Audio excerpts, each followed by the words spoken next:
You can learn every possible scenario of the trade with my material or anyone else's, and theoretically know exactly how to do it. But because you're holding on to things that are toxic, but you won't admit it, you won't say, yeah, I'm doing that.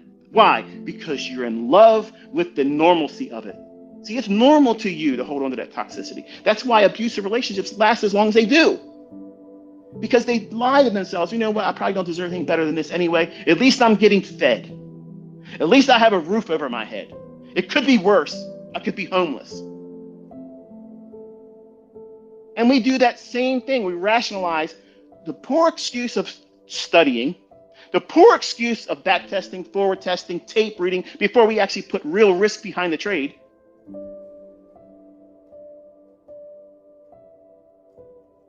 And then we make a mistake, we kick ourselves in the teeth. And if that ain't bad enough, you solidify it and you talk down and you vilify yourself in that journal and you think that you're doing something constructive. You are. You're constructively tearing down any future chance of you succeeding doing this. And if that hurts, good. Let it sting, because you have to know that what you're doing, if you're doing that, it's wrong. It's wrong. You're holding yourself back. You're stunting your growth, and you're filling your mind with, instead of creativity, instead of saying, well, this is what I've been doing. In the last 6 trades, it's been a losing trade, so I know this stuff doesn't work. There has to be some kind of angle. ICT's got to be some kind of a fraud. He's paying these people to put out there like they're making money. It's all fake. It's all fraud. You start thinking about this silly shit and you think it's real, because you have to make an accountability outside yourself. It's something outside of you instead of it's you. You can't. This is one of the biggest things I learned from Larry Williams. See, what I'm talking to you like now, that's what I got from Larry Williams' 4 video tapes. I could care less about the things he was talking about technically. I knew that like the back of my hand. When he would talk about, you got to be responsible. You got to be personally responsible. Like he was Uncle Larry to me. Like that man still holds hero status to me. And I know I preach against hero stuff, but not on the level of worshiping online. Okay? I don't want anybody treating me like that. I don't deserve that. And no other man deserves it either. And Larry doesn't either. But I needed a father figure.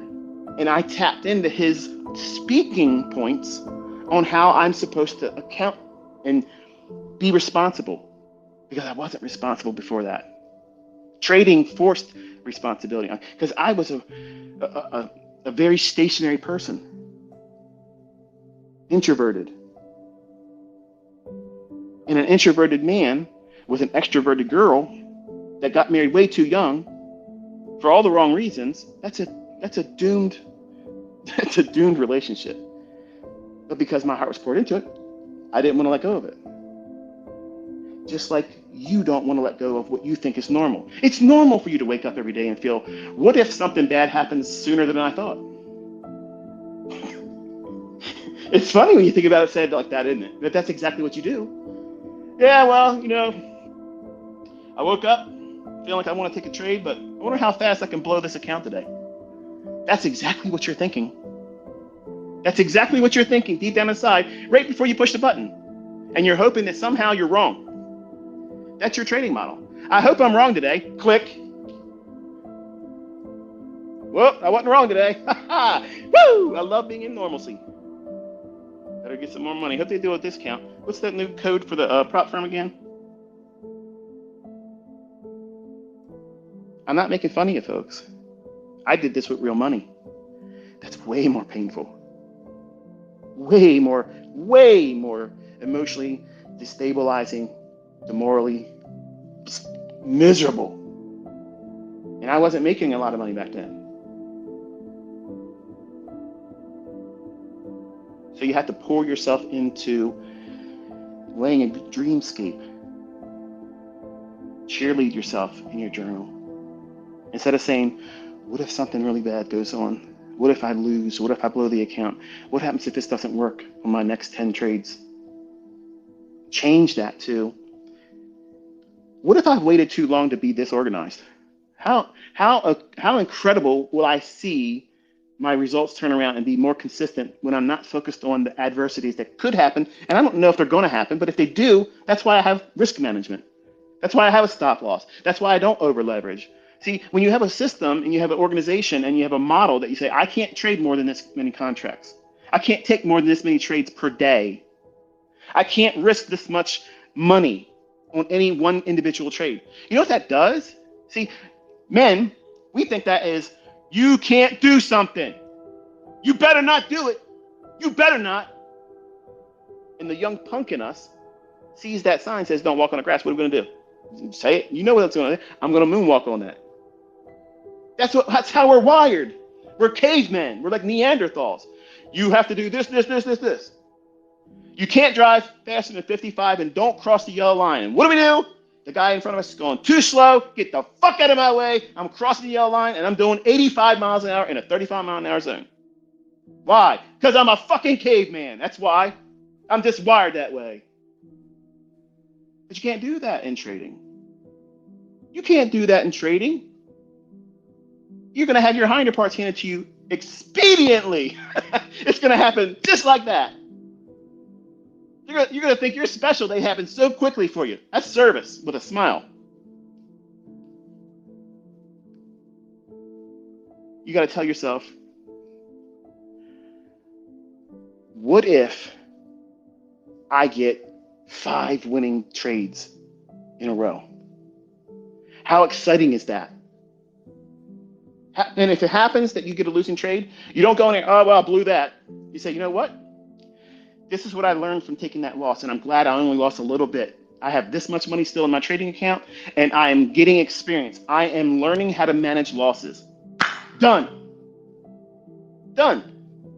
You're not, I got to get back real quick. I got to grab my club, walk outside my front door of my cave and go find something and bonk it on the head and drag it back to my cave, because that's what a caveman does. Cavemen don't make good traders.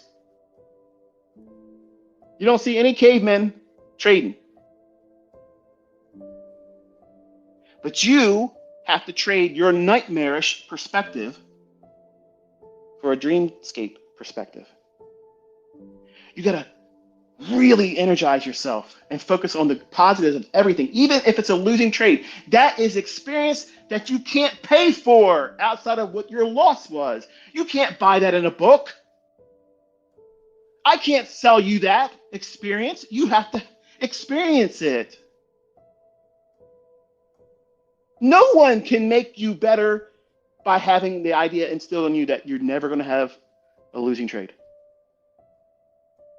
But the people that are doing the best in this industry are the ones that are going to be upfront and say, you know what, here's what's going to happen to you, okay? You're going to feel like you're ready to do it before you should. And you're going to make the mistake. Everybody does it. I did it. I rushed in there. I rushed in and I had my ass handed to me in one day. And it scared me. But that lesson I still hold today. It taught me that even though I was wrong, somebody made 50% of my trade. What it cost me for that option, they made that in sleep. It woke up and the option value was in half. Fire sale. See you later. Thanks for playing, Michael. That scared me. And the initial fear transformed into, wait a minute. This is a net sum zero game, Linda. The bottom line is this. If you're losing, somebody else is getting that money. So who's getting it? The person that was right. So I changed my perspective to, what happens if I lose again? What happens if I blow another account? What happens if I'm wrong all week long? What if I'm wrong in the direction? What if I picked the wrong grain market? Because back then I was trading grains, soybeans, oats, corn, wheat.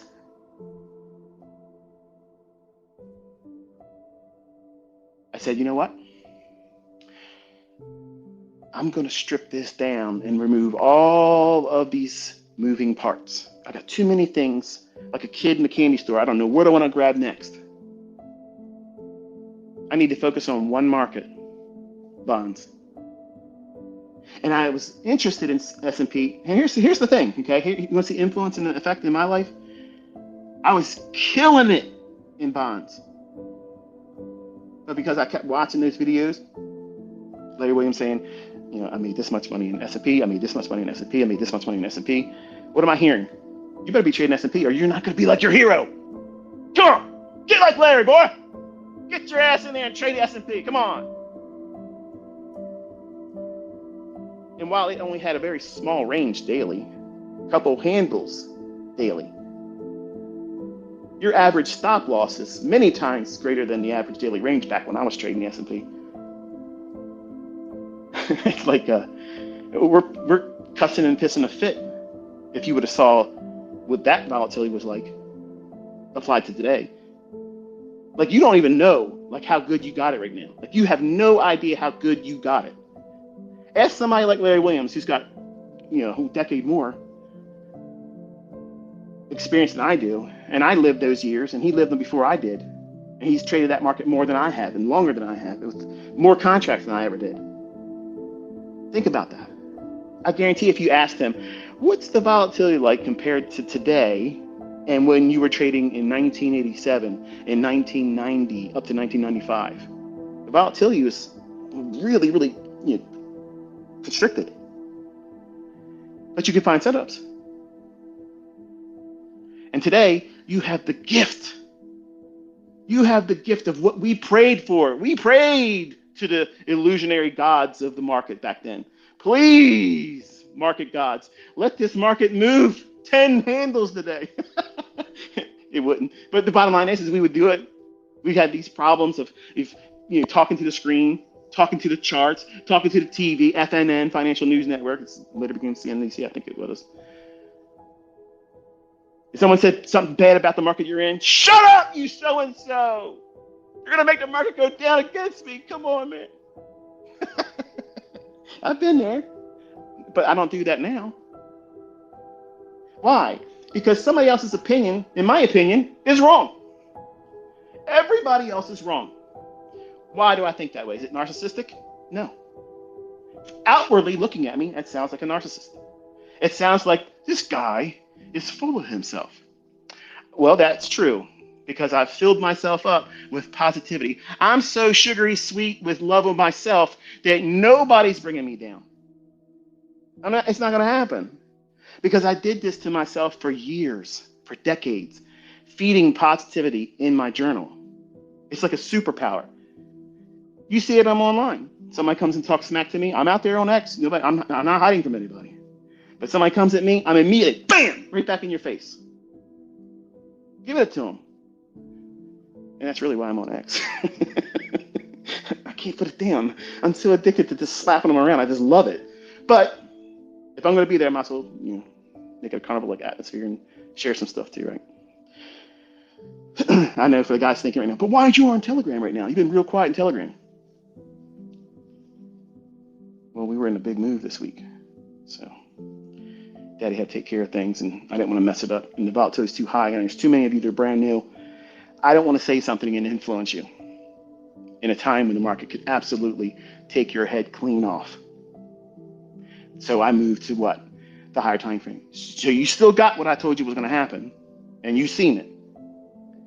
But if you wrecked yourself, you did it to yourself, because I was not in there calling 1 minute candlesticks where you could have been influenced by me. That's responsibility. A 20-year-old me on America Online, we would have been in there with cowboy boots on. Woo! Let's stomp around in this. Let's get it on. Let's get mud on the tires, baby. Now, 53 years old this year, a little reserved. I understand that, I felt like I was addicted to crack of looking at everything on the marketplace when I was coming up. If anybody was talking about the market, I don't care what they were talking about. Bollinger Bands, all that silly stuff. Moving average crossovers, point and figure charts, whatever it was, I was there listening to it. I was like, keep talking, baby, keep talking. It's like pillow talk. Now, what I try to do, and unfortunately other people from other, persuasions of trading, they don't like me because I basically say everything that they're doing is wrong. And that's me staying kayfabe. It's like in wrestling. I'm always in character. Always in character. Meaning that if we're going to talk the markets, we're going to talk the markets on my terms, because every one of you don't know what the fuck you're doing. You're all lost. You don't know what you're doing. So I don't want to hear your opinion. So if we're going to talk about the markets, we're going to talk my language, and I'm going to do most of the talking. It's not a discussion. You can ask me a question, but you're not teaching me anything. You're never going to teach me anything.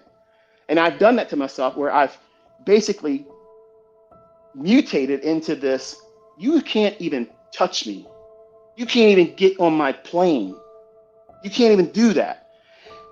I had to do this to myself because I was not mentally equipped. I was not confident. I did not have any optimism as a young man. So I had to feed myself that. Just like anybody that works out, you can go to the gym all you want, but if you're eating Twinkies and fucking Ho-Hos, you are not building muscle. Okay, you're not doing it. You're not washing it down with a Diet Coke and thinking, well, I'm saving some calories. You're doing nothing for yourself but wrecking it. So I had to feed myself good nutrition and had to cut out all the junk food. That means everybody else's bullshit, everybody else's opinion, all that stuff. Everybody else's stuff is junk food to me. I don't eat candy bars. I don't drink milkshakes. I don't eat Ho-Hos and Twinkies. I don't do that stuff. I have a very bland, plain diet. It's not very elaborate. And I don't use a lot of spices either. And that's how I want my market discussion. It's what I put on my plate. I don't care to know what you do in your market. I don't care how you trade your market. But if someone wants to talk about their adversities and how they overcame them, a la Street Smarts, not Street Smarts, Market Wizards Volume 1 and 2. After 2, everything else went to shit. But those two books are great. Great. And I tapped into those, not because they taught anybody how to trade, and I've said this before, but because they shared experiences. When Kit would do his ICT concepts, I don't know what it was, something, there's a name for it, he used to call it, where Tanya and a number of other online Twitter or personalities that have grown to be, pillars now. You all see them now. I love tapping into that and listening to them. I felt a little uncomfortable because they put me in the spotlight too much, and that's why I don't go to many people's live streams and make myself known, because it ends up becoming, oh, it's ICT, and then it's disrespectful. But I loved listening to other people's experiences, what they're going through, and sometimes you could hear them weeping in front of you. You know what? I fucking love that. Not because they're feeling pain or misery or discomfort, but because they're being fucking real, genuine. They're not out there taking fucking pictures of their fucking plate with some bullshit food on it, running around, hey, buddy, here, take your phone. I'm going to walk to my car. Watch this. They're going to love this. This fucking car doesn't mean much. It doesn't even cost that much. But guess what? I'm walking with some music added to it. Look at this, like a fucking montage. Look at me, man. Look at me walking. Look at me walking. That means I'm absolutely the best fucking trader in the world. Come at me, bro. They weren't doing that. They weren't doing that. Everybody that came up and Kit allowed that voice to be heard through his presentation in his space, they were talking from their heart. And the ones that got down real deep and showed their vulnerability, I was weeping with them. They tugged at my heartstrings because I lived like that too. I went through that. I went through the times where nobody thought this was going to pan out. They weren't convinced at all that this stuff was possible to make money, until I pulled their fucking annual salary out of their fucking ass with one fucking trade and said, don't you ever tell me I can't do something. Don't you ever tell me that I can't do this. You might recline and you sit back in your chair and say, this is living. I got 40 hours, and maybe if you're doing manager, 50 hours minimum. I got insurance paid for. I got a mortgage being paid for. I'm fucking set, baby. That ain't living to me. That's slavery. And they brainwashed your ass thinking that this is living good. That's the American dream. Fuck you, it's a nightmare. That is a nightmare. You got to change your perspective on what they say is success in this world to saying, I don't need to get up and do shit today. I got money making money for me whether I push a button in trading at all, ever. taking down annual salaries of a fucking doctor every single month, and I do nothing. Nothing. Beat that shit. What's the percentage return on doing nothing but making that every month? What's that going to work out to be? Well, you don't do shit.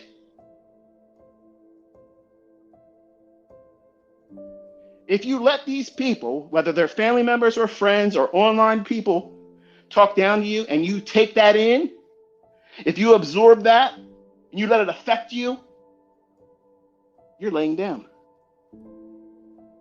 You joined the nobody class in that statement. Nobody believes in me. You got to change that. Everybody else is doubting me. Fucking good. I love it. Because it's going to be so much sweeter when I just live my life and they got to lick it up. They got to lick it the fuck up. And I ain't got to say shit. All I got to do is walk out, get in my fucking car, and live. Be seen in public. Be seen. Wow. That guy, I bet you he's got his shit together. Bet you she's got her shit together. All you influencers, okay? Some of you I like. You need to tone down all the proof with the materialistic stuff. Because what you're doing is exactly what the mistake I made when I was 20 years old. I was projecting. Look at me, I'm successful. I wasted too much money on this car. I wasted too much money on this bullshit. I've wasted too much money on jewelry that I don't fucking even like. But guess what? I'm doing it because I know it's going to get your attention. Because I need your attention. Back then, I needed it. I don't fucking need your attention. How many videos have I been putting up? I don't even want to do it. Like, I don't want to do it.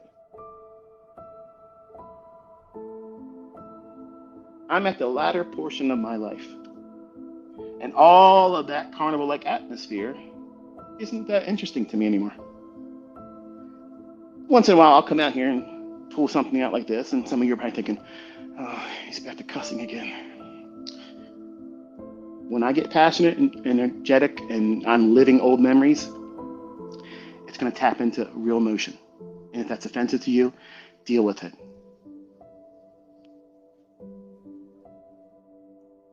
You got a choice, folks.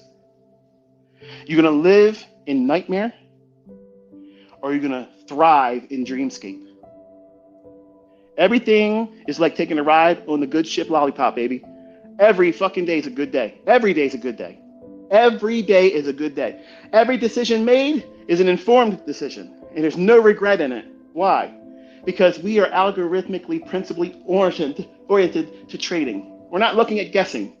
We're not hoping a pattern forms. We're not trying to get in front of a pattern that we're hoping is going to form. That's impulsive. We're waiting for the time. We're waiting for the fucking time. The time is now. That's when you look for the setup. Pray tell, is that guessing? Is that guesswork? I have done a clinic this year.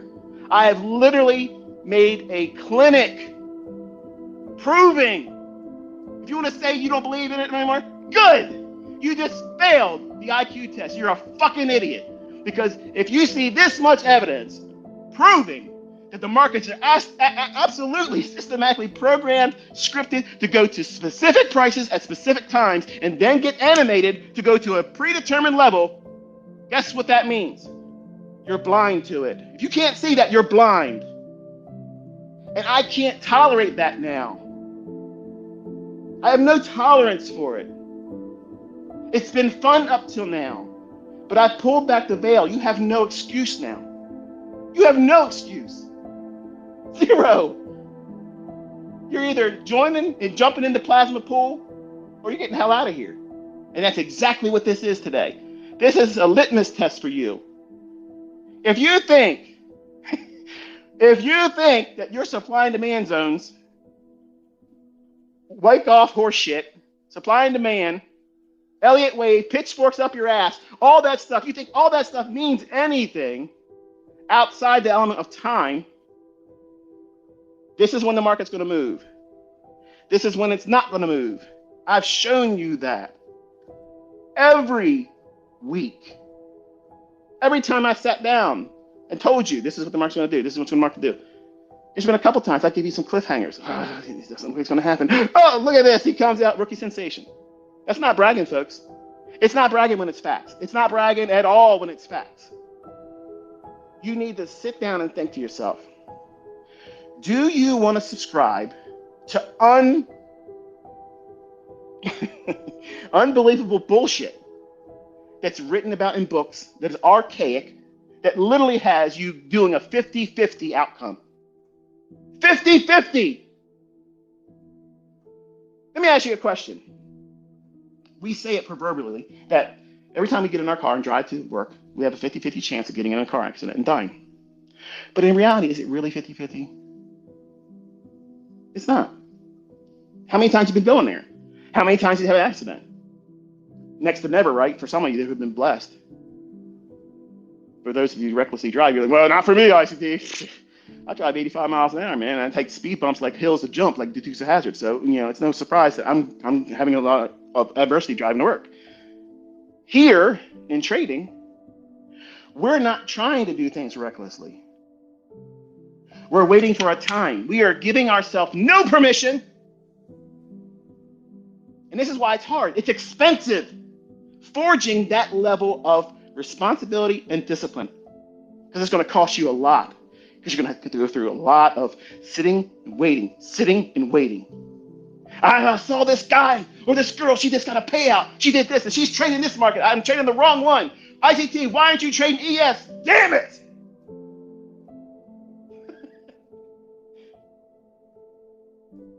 You need one market, folks. One. Limit your focus to one. And let that be your entire career.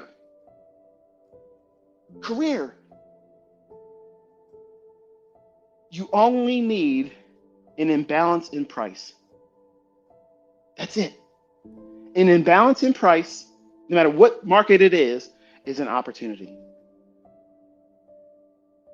You do not increase your likelihood of finding said opportunity by increasing the number of markets you're following. What you're doing is diluting your attention. I don't give a fuck who says otherwise. 90% of the people talk that bullshit. Yeah, I made so-and-so percentage 10 fucking years ago, unsubstantiated. You don't have any proof of it. But you hang on the nuts of these people that they give their opinion with no evidence that they even know what they're talking about. Oh, I really respect this so-and-so, so-and-so. Oh, yeah? What has they shown? Well, he just talks a lot and does a lot of shit posting. Well, okay. Contrast that with the real McCoy. You don't have to like me, folks. This is not a warm up to ICT, and wow, he's my hero. That's not what this is. I'm an anti-hero. I don't want you to like me. But I do want you to listen. And I thought about, as I was saying this, in my comments in setting up what is this, a space here. I could have, I was going to go on YouTube, but I knew I knew tapping into this old painful stuff for me. I'm going to use some colorful language. Not because I want to, but because I'm reliving stuff, folks. Go back to a moment when you had your teeth kicked in and you're at the lowest low. If you're human, you're going to feel it, man. You're going to feel it. And I've had to hold back tears in this presentation with you a couple times already, because those are wounds that don't really heal. They don't heal entirely. So the way I forge the strength and the focus to move forward and not dwell on those old wounds, because nothing cuts deeper than a family member telling you you're going to be a failure. Especially the ones that you look up to as a child, looking at them and thinking, I want to be like them. They have a house. They have a swimming pool. They have 2 cars. They make over $700 a week at their job. And then they tell you you're going to fail. Instead of turning toxic and saying, go fuck yourself and I'm never going to be around you anymore, I just took a step back and said, I'm not going to tell them anymore what I'm going to do. I'm just going to do. See, in trading, there's talkers and then there's doers. And if you're an influencer and you're showing all the materialistic stuff, I don't care how you made your money, okay? Make the money, make it. But if you're taking so much effort in producing content that shows, look at me and my lifestyle, and you compare and contrast how much that is compared to here's what I do trading, and here's me doing it, and how I do it. Yeah, I'm not interested. And I'm sorry if that offends you, but I'm not meaning to offend anybody. But what you're doing is you're sugarcoating your bullshit. And people that know what bullshit tastes like, we know underneath the sugarcoating, it's still shit. So we don't eat it. We don't like it. We don't subscribe to it. We don't want to see it. And that's why I never do those things. I don't ever do those things. Because that's not going to make you a better trader. It's not going to have any impact on your bottom line, ever. It's never going to do anything that makes you better. Worst case scenario, if you see all the toys and how much money I spend on this and how much I do this and that, it's going to make you feel like, well, I want to do like that, and I'm going to trade larger and more frequent because I want to do what ICT does. And that's not going to pan out well because you're doing things wrong. You're trying to impulsively make decisions and monetize those decisions on an extrapolated level, which means over leveraging, over trading, and doing things that are not even in the model that you think you are supposed to be following, but you're going to lie to yourself. Oh, that's still my model. I'm only supposed to be trading with one micro, but fuck it. I got the money. I'm going to do 15 contracts because they said I could. That's some funny shit, man. Start a prop firm. You ain't trading with real accounts. Give them 15 imaginary contracts and let them blow it out and give them a sale price. And they'll think you're doing them a favor. Oh, man, that's the biggest fucking scam I've ever seen. But guess what? Guess what? The people that listen, the people that really listen to what I told them these markets are going to do, guess what they're doing? Guess what the fuck they're doing? They're going in there, kicking the front door in, stomping the fuck around like they own the place, and taking their money. I'm not talking about $500. I'm not talking about $10,000. Millions, motherfucker! Millions! Ain't that sweet? Oh, but ICT. Get the fuck out of here. Get out of here with that shit. You have been seeing monstrous results by people using what I've been preaching, and guess what? There's nothing holding you back. But you. Just you. Just you. I'm not holding you back.